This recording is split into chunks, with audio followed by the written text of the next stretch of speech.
Araghchi তিনি এই কথা বললেন। ইরান কিন্তু বলেছিল যে তারা এমন হামলা করবে, এমন শিক্ষা দেবে ইসরায়েলকে, যা তার শত্রুদেরকেও অনুশোচনায় ভুগতে হবে। দেখেন, তার প্রতিফলন কিন্তু ঘটেছে।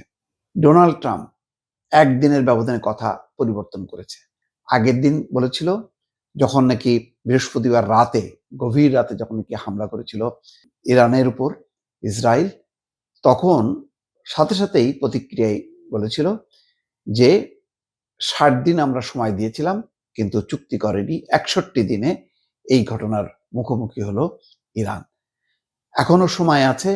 আরো কঠিন পরিণতি যদি তারা ভোগ করতে না চায়, তাহলে তাদেরকে চুক্তি করতে হবে।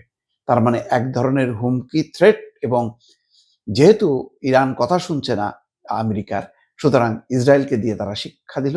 অথবা বলা যায় যে নেপথ্যে মার্কিন যুক্তরাষ্ট্র মদদে বা তার সমর্থনে ইসরায়েল সম্মুখভাগে এই হামলা করেছে। সেই হামলার পর তাদের কি ধারণা ছিল ইরান স্তব্ধ হয়ে যাবে, কারণ 20 জন ঊর্ধ্বতন সামরিক কমান্ডার, 6 জন পরমাণু বিজ্ঞানী মারা যাবার সাথে সাথে 24 ঘন্টা না যেতেই শুক্রবার এবং শনিবার 2 রাতে লঙ্কা কাণ্ড ঘটিয়েছে ইসরায়েল প্রথমে বলেছিল যে তার আকাশ প্রতিরক্ষা ব্যবস্থা দিয়ে তারা ঠেকাবে হামলা, কিন্তু শেষ পর্যন্ত বিপুল পরিমাণ ভয়ঙ্কর হামলার ব্যালিস্টিক যে বোমা, মিসাইল বোমা, সেই বোমার তোড়ে সবকিছু তছনছ হয়ে গেছে।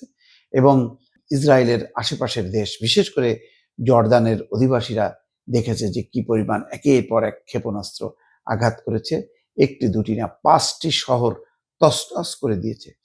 ফলে কিছুটা একটা যে ভারসাম্য, সেটি হয়তো ফিরে এসছে।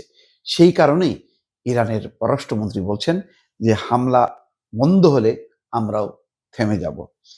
এটা